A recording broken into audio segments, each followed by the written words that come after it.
Na nilikwambia kwamba leo tuko Pwani na hali ya hewa unaweza kuiangalia, kuna namna imetulia kabisa, na hakikisha kila ambacho kitaendelea siku hii ya leo tukiwa tunasubiri ule muda na wakati wa kwenda kukaa kwenye gari, kukata upepo, kukata mikoa ambayo iko hapa mbele kuingia Dodoma.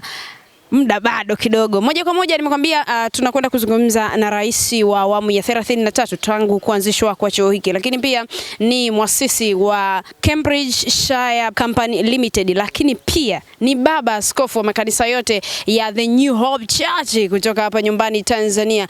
Mimi ni Longina Rubes, tunakwenda kuzungumza na mheshimiwa rais wa chuo cha ADEM. Ana mawili, matatu, manne na zaidi ya hayo ambayo amekuandalia, kwa sababu wao na management ya chuo ndo waratibu wakuu wa shughuli hii ya kwenda kujifunza mkoani Dodoma. Tembea na mimi kameramani, twende tukazungumze na rais wa chuo. Mawili matatu, bado masaa machache tuendelee tuanze kukata upepo, bado masaa machache tuanze kupanda magari, tuanze kukata mikoa. Vitu ni vingi. Mtembea pole hajikwai, taratibu usijikwai kameramani.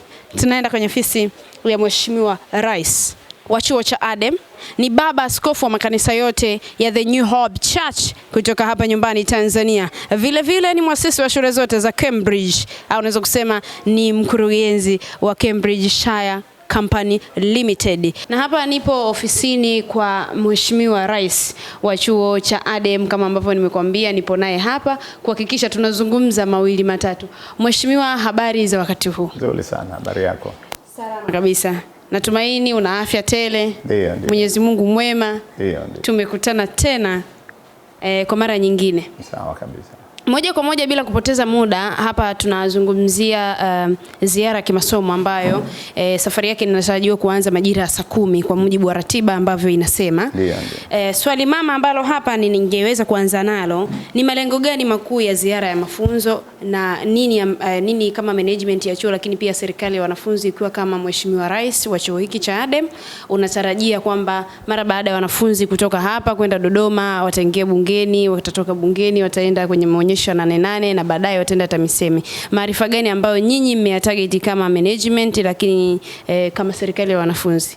Asante sana, swali zuri sana ndugu mtangazaji. Kwanza kabisa lazima wasikilizaji wetu na watazamaji wetu wafahamu kwamba chuo cha ADEM ni chuo cha mafunzo ya uongozi katika elimu, na chuo hiki kimejikita katika kutoa kozi za DELIMA. Yani kozi ya DELIMA ni kozi ambayo inawahusu wasimamizi wa elimu, lakini pia kozi nyingine ni kozi ya DSQA ambayo tunaita ni kozi ya udhibiti ubora.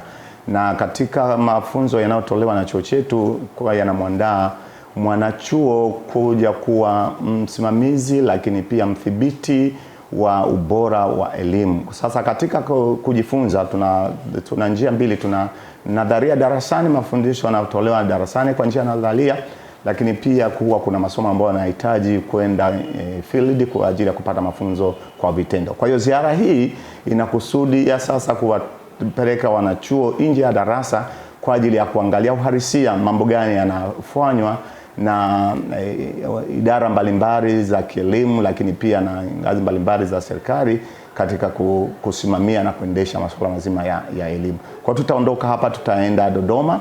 Tukifika Dodoma tutatembelea Bunge la Jamhuri ya Muungano wa Tanzania, lakini baadaye hapo tutaenda TAMISEMI. TAMISEMI ndo wizara ambayo inahusika na masuala ya utumishi wa umma kwa ujumla, wakiwemo walimu. Huko tutajifunza mambo lukuki yanayowahusu walimu, lakini baada ya hapo tutapata kidogo muda wa burudani, tutaenda kucheza na watumishi wa chuo cha UDOM, na tukitoka hapo tutaenda kujionea maonyesho ya 88. Yote haya yatakuwa yanamwezesha mwanachuo kujifunza kwa vitendo nini kinafanyika katika sekta mbalimbali ndani ya nchi yetu. Asante sana. Yeah, ni jambo zuri, ni jambo ambalo linafanya watu wengi kubadilisha mazingira, lakini pia inaleta momentum mpya kujifunza, kuongeza kwa vitendo zaidi. Lakini tukienda kwenye swali la pili, ningetamani kupata ufafanuzi kutoka kwako mwenyewe kama mheshimiwa rais wa chuo hiki. Chuo kina mpango gani kuhakikisha kwamba yale maarifa watakayokuwa wameyapata wanafunzi mara baada ya kutoka hapa wanayatumia sasa kwenye chuo hiki, nikimaanisha kwenye theory za darasani, ili kuendelea kujiweka sawa kwenye kozi zao ambazo wanazichukua? Asante sana ndugu mtangazaji. Kwanza, kama nilivyotangulia kusema awali, chuo cha ADEM ni moja ya vyuo bora na kongwe kabisa kinachotoa mafundisho adhimu kwenye eneo la uongozi na usimamizi wa taaluma na shughuli za kielimu kwa ujumla. Chuo hiki kina wakufunzi mahiri sana. Hata pia mtaala unaotumika hapa ni mtaala mzuri, unamwandaa mwanachuo kwenda kuwa kiungo kikubwa na muhimu katika usimamizi na udhibiti na usimamizi wa elimu kwa ujumla. Na kwa ujumla chuo kinatengeneza wanafunzi ama wanachuo mahiri sana.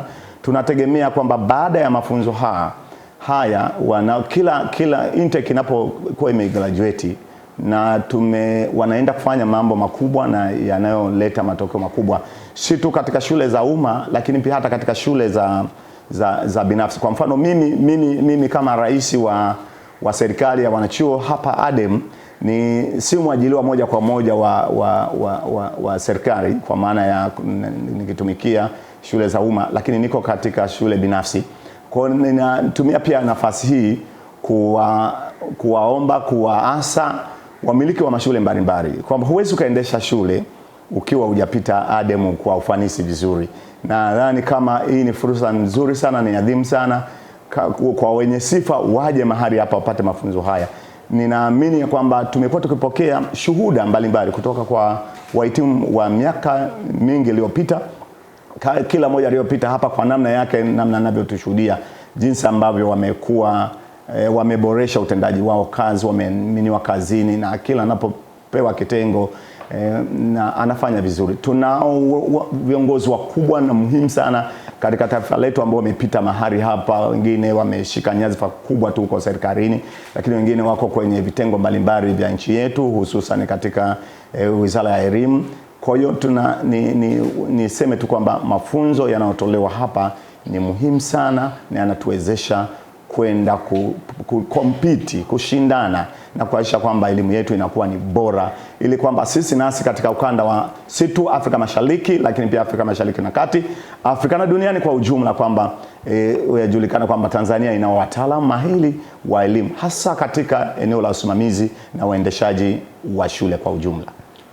Ni jambo zuri, na tuna matumaini kwamba kuna watu wako huko nyumbani, kuna watu wanamiliki shule.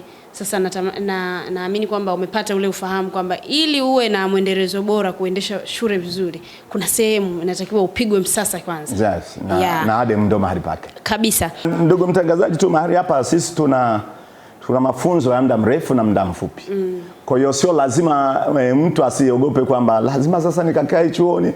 Anaweza pia akaomba mafunzo ya muda mfupi. Mafunzo ya muda mfupi yanaanza ni muda atakaohitaji. Inaweza kama masaa matatu, masaa 6, siku moja, siku 3, wiki mbili, kadri ya mahitaji yake.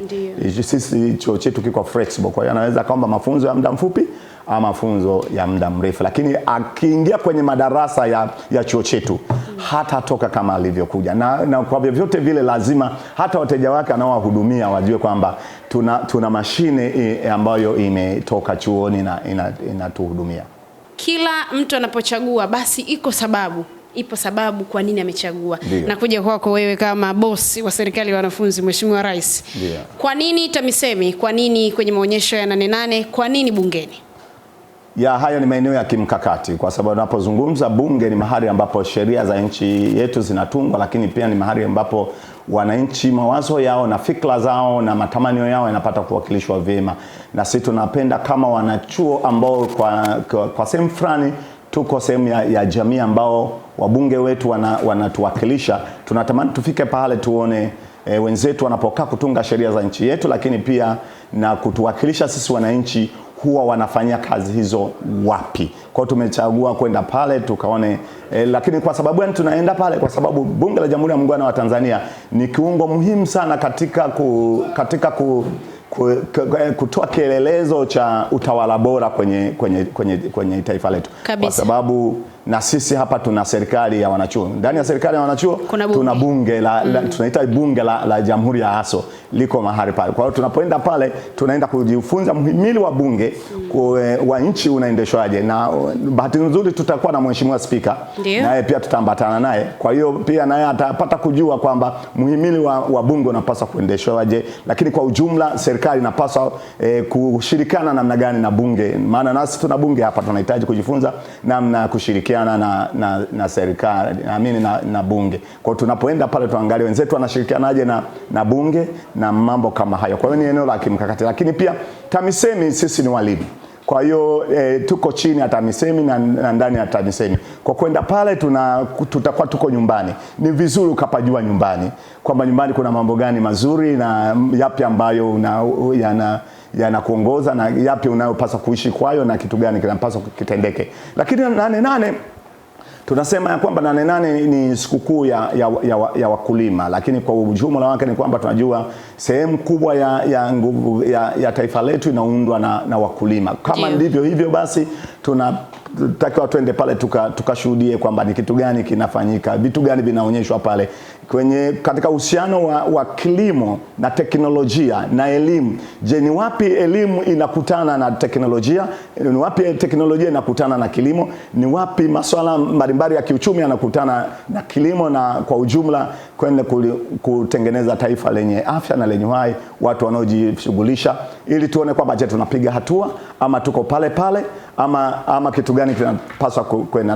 Na ukijua kwamba sisi ni walimu tunafundisha, kwa hiyo tunapoenda pale pia tunaenda kupanua ueledi wetu na wigo wetu katika kufundisha, kuhakikisha Mtanzania anapata elimu. Tunampa changamoto kwamba kwa sasa sokoni kitu gani kinahitajika. Asante sana.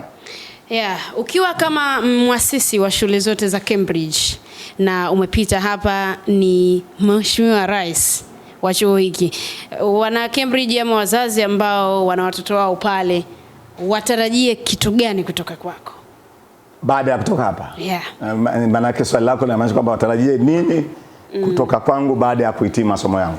Mimi nawaambia wakae katika mkao wa kula kwamba Kigoma ninawapenda, Watanzania pia ninawapenda, na ninaamini kwamba nimekuja huku kuchota maarifa na maarifa nimeyapata.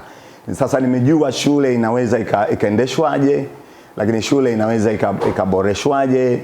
Kwa hiyo haya niliyoyapata naenda kuongeza tija. Kwanza nitakuwa trainer mzuri wa watumishi wa walimu katika nyanja yote ya ufundishaji, malezi ya watoto na mambo yanayoambatana na uendeshaji wa shule kwa ujumla. Lakini pia tumesoma somo la huduma kwa mteja, customer care. Ni moja ya masomo mazuri sana na muhimu sana. Nimeelewa vizuri namna gani mteja anapaswa kuhudumiwa mpaka akafurahi ili kesho arudi tena. Tumejifunza somo la KK3 ambao sasa hivi ni wimbo tunaweza ni wimbo muhimu kwa taifa letu. Sio wimbo wa taifa, lakini ni wimbo muhimu kwa taifa letu, kwa maana kwamba kwa sasa mtoto anapaswa ajue kusoma na kuandika na kuhesabu. Ni maarifa niliyoyachota hapa ninaenda kuyatumia vizuri sana. Tumejifunza somo la uongozi na usimamizi wa elimu. Tumejifunza masomo mbalimbali. Kwa ujumla tu ni kwamba nimepata maarifa ambayo yataenda kubadilisha mustakabali wa utoaji wa huduma kwa wadau na kwa wateja wetu wanaotuamini. Kwa hiyo waendelee kutuamini na watarajie mambo makubwa. Kama Mheshimiwa Rais wa chuo cha ADEM, lakini pia ningetamani kujua uongozi ama management ya chuo na wakishirikiana na serikali yako ambayo wewe ndo bosi wao, mna mpango wa kufanya ziara hii ya kimasomo ama ni kwa mwaka huu tu, kwa miaka inayokuja hapa mbele? Kwanza kwa ujumla chuo hiki licha ya kwamba tunatoa mafunzo ya elimu, maana kwamba usimamizi wa elimu pamoja na udhibiti ubora kama nilivyosema, kozi za muda mfupi na kozi za muda mrefu, lakini ndani yake kuna matukio mbalimbali ambayo yanakuwa yakiandaliwa na kuratibiwa na uongozi wa chuo, lakini wakati mwingine pia na serikali ya wanachuo, yani ASO ikishirikiana na management katika nyakati tofauti. Mfano tuna hizi ziara za masomo, study tours ambazo zinafanyika almost karibu kila mwaka huwa tunavifanya, lakini huwa kuna matukio mengi ya michezo. Kwa mfano huwa tunashiriki michezo, mashindano ya vyuo mbalimbali tunashiriki huko. Kwa mfano kwa mwaka huu mwaka jana tulikuwa na event kubwa sana ya ADEM Elimu Marathon, na kwa mwaka huu tu ndugu mtangazaji niseme kwamba kwa mwaka huu tutakuwa na season 2 ya ADEM Elimu Marathon ambayo itafanyika tarehe 5 mwezi wa 12 mwaka 2026. Hii ni itakuwa ni tukio kubwa sana, tukio kabambe litakalo wakutanisha wadau mbalimbali wa maendeleo na wadau wa elimu kwa ujumla. Katika tukio hili litafanyika hapa Bagamoyo, campus ya Bagamoyo, lakini tutakuwa na washiriki wengi sana. Niombe nitumie nafasi hii kwamba kualika kushiriki ADEM Elimu Marathon season 2, kwamba mwaka huu itakuwa ni tarehe 5 mwezi wa 12 2026, na pale tunauza kits ambao tunaweza tukaitumia pia kama vile tiketi. Kwa tiketi yetu ama kits yetu itakuwa ni 30,000 kwa kila mshiriki, kwa wale ambao watakapenda kushiriki, lakini tutakuwa na activities mbalimbali ambazo ukija siku nzima itakuwa imesheni matukio yatakao burudisha. Tumekuwa pia na mashindano ya timu za wavulana, yani kwa maana ya football, tumekuwa na volleyball, tumekuwa na timu nzuri ya wasichana kwa maana ya netball. Naona pia makombe pale ya Tigo Bonanza. Unaweza ukaona hapa. Na karibu kila mahali tunapokwenda tunashinda. Tunazo timu nzuri sana. Kwa hiyo sio tu study tour, ninachotaka kusema kwamba sio tu study tour, lakini tuna matukio mbalimbali ambayo yanahakikisha kwamba karibia semester nzima inakuwa imesheheni ratiba mbalimbali za matukio, ikiwemo masomo lakini na matukio ya kijamii. Tunashiriki pia kuwaona watu wenye mahitaji maalum, kwa mfano vituo vya watoto yatima, walemavu, kwenda wodini kwa wazazi. Tunatembelea hao, kwa mfano mwaka jana tumefanya, hata mwaka huu tunakusudia kufanya hivyo pia. Kwa ADEM haijajitenga na jamii, bali inajiambatanisha na jamii. Na kwa mwaka huu licha hii study tour tumeshafanya matukio mbalimbali, na mwakani tutakuwa na matukio haya, lakini mwaka huu tuna ile ADEM Elimu Marathon season 2. Na wakaribisha watu wote washiriki ADEM Marathon Elimu season 2 kama nilivyosema. Kwa shilingi 30,000 tu unashiriki, unakuja kuenjoy, unafurahia na unatoka siku yako imekuwa nzuri sana. Umeondoa stress. Mimi wanapenda kusema kwamba unatoa mlolo toko kule Kagera wanasema ni ile hali unakuwa na confusion. Kwa ukishiriki matukio yetu unatoka umekuwa stress free. Asante sana. Sawa, wewe ni baba askofu wa makanisa yote ya The New Hope Church hapa nyumbani Tanzania, lakini pia ni mwasisi wa shule za Cambridge, lakini pia ni mheshimiwa rais wa ADEM chuoni hapa. Kuna kauli inasema mshika mawili mmoja humponyoka. Wewe umemanage vipi vitu vyote hivi vitatu na bado vinaendelea kushika hatamu kwenye mikoa ambayo wewe umewekeza? Kuna uwezekano kwamba mshika mbili sio lazima moja imponyoke. Kuna uwezekano akashika mbili na yote yakaenda sawa sawa. Ni nidhamu. Ni nidhamu binafsi ambayo unakuwa umeiweka, nidhamu ya muda, nidhamu ya mbalimbali ambazo utajiweka kwazo kwamba mimi nataka kufanya hiki leo, nataka kufanya hiki kesho, nataka nifanye hiki. Lakini bahati nzuri sana ni kwamba nilipokuja chuoni nikafunzwa kwamba uongozi ni ile kutimiza majukumu kupitia wengine.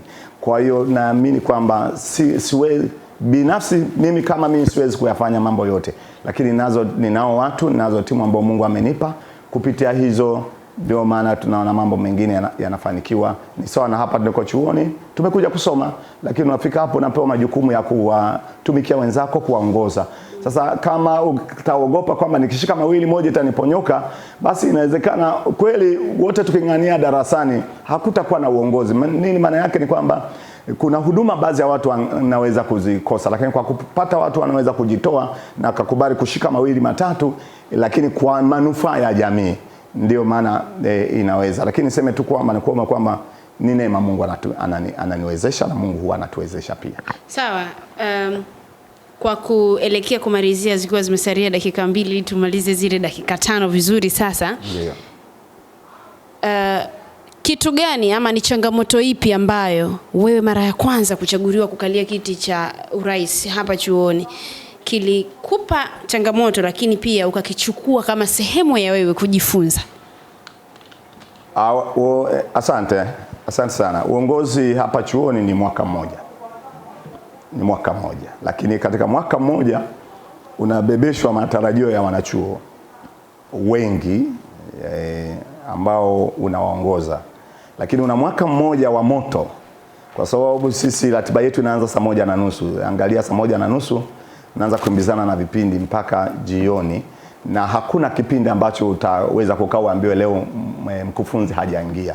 Kila kipindi mkufunzi yupo, na kila moja akija pengine ameacha kazi ama amefundisha na vitu vya namna, na kesho unapasa usome. Sasa wakati una mwaka mmoja tu kutekeleza maono yote na mipango yote ya serikali, nilipata ugumu kidogo, ukizingatia mimi katika huduma ya kanisa ninajua nina muda wa kutosha, niko kanisani kwa muda mrefu na muda wa kutosha.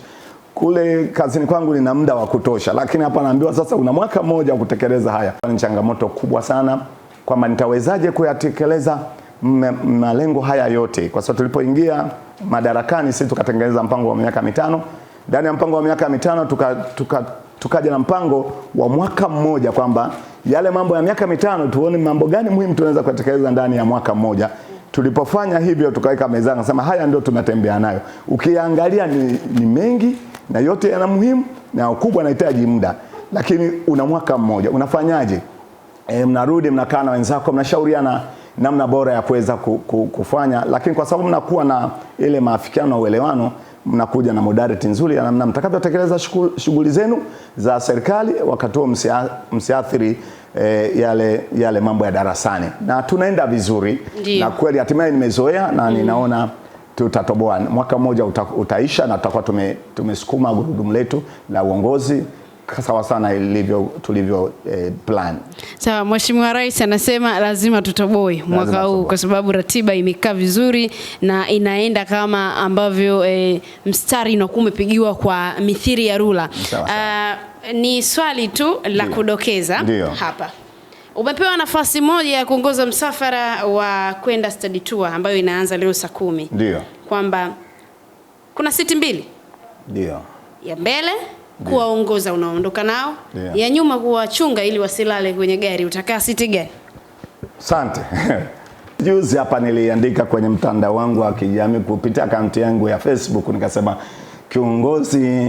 uongozi maana yake ni kuona mbele, lakini pia kuangalia wapi unakotoka. Unaona mbele lakini wakati unaangalia wapi unakotoka. Mimi nimesema tunaye mwalimu ambaye tunambatana naye, huyu anasimama kwa ajili ya management.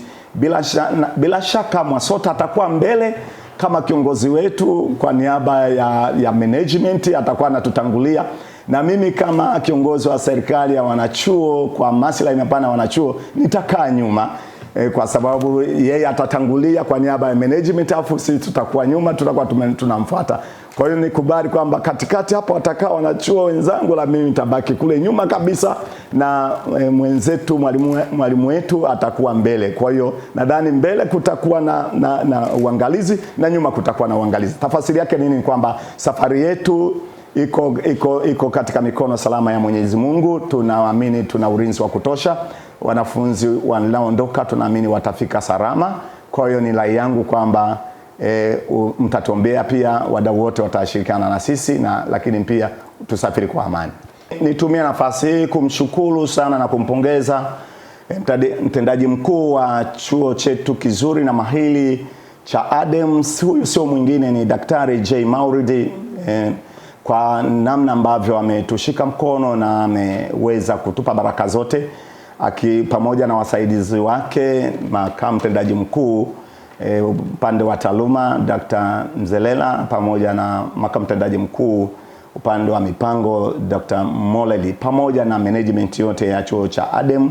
Tunajua tunaondoka kutoka Bagamoyo kuelekea Dodoma tukiwa na baraka zao, na tunaamini wanatuombea, lakini tunaamini wako pamoja na sisi na hatuendi peke yetu. Wametupa mwalimu ambaye tunambatana naye, Gibbons Mwasota. Huyu tutakuwa naye mwanzo mwisho wa safari yetu katika kuhakikisha kwamba anaangalia masuala mazima ya safari yetu na anatushauri, anatutia moyo, lakini pia anatuongoza pale mahali ambapo panahitajika. Sawa, michezo ni afya na afya ni michezo. Pale kuna mpira wa miguu, hapa kuna sarakasi. Utacheza mchezo gani? Mimi ni mchezaji mzuri wa mpira wa mguu, lakini pia volleyball. Kwa hiyo nikikutana hii michezo miwili, mpira wa miguu na kuruka sarakasi, tabii niende kwenye mpira wa mguu. Namba ngapi unacheza? Namba ngapi unacheza uwanjani? Mimi nakaa 3 hapo. Nakaa 3. Kwa hiyo nataka kuhakikishia watu kwamba wewe ni mwamba uwanjani. Yeah, nakaa 3 hapa. Sitaki kwenda mbele kwa sababu mbele ni majembe hapo, naamini kuna ndio. Lakini huku nyuma kuhakikisha kwamba na shirikana vizuri namba 4 na namba 5 tusipate kufungwa. Sawa. Hakika kiongozi bora basi ni yule ambaye anaona mbele, na akishaona mbele anajua namna ya kutatua yale ambayo anayaona mbele yake. Sawa. Unawaambia nini wana ADEM tukiwa tumebakiza masaa machache ili kuanza kukata mikoa ambayo yuko hapa mbele yetu kuelekea makao makuu ya nchi yetu ya Tanzania, Dodoma? Saa ya kujifunza imewadia na imefika. Saa ya safari inawadia. Kwa wale ambao walikuwa hawajasogea kwenye viwanja, wasogee, waje tujiandae kwa ajili ya safari.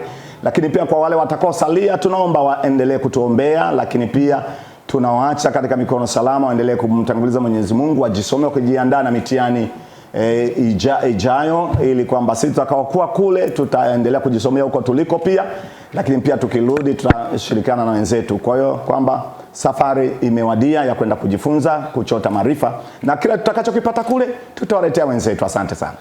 Hilo lilikuwa ni swali la mwisho kuambia wanachuo hapa ADEM, lakini kwa nafasi adhimu sana. Ndio.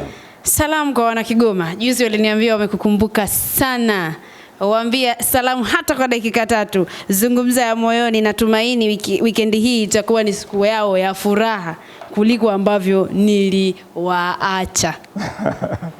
Ni sawa, nashukuru sana kwa nafasi hii nzuri. Kwanza napenda kutoa shukrani zangu za dhati kabisa kwa familia yangu, kwa mke wangu, kwa ajili namna ambavyo nashirikiana na wale ambao nimewacha kule katika kuhakikisha majukumu ya kila siku yanaendelea. Lakini pia nashukuru management ya Cambridgeshire Company Limited kwa namna ambavyo wanaendelea kufanya kazi zao. Lakini kubwa sana kwa wana Kigoma, siku zote nimesema kwamba Kigoma na wapenda.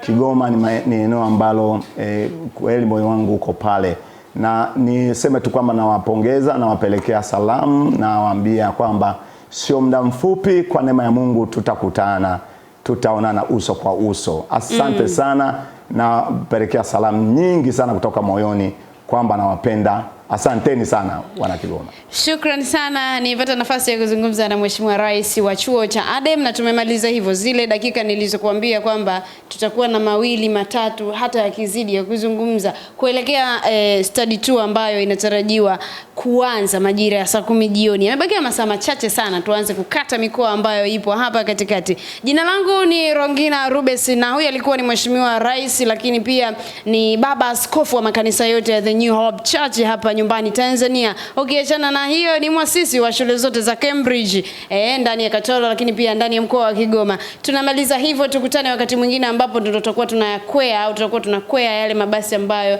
yatakuwa yakitupeleka kwenda kuona mji mkuu wa Tanzania.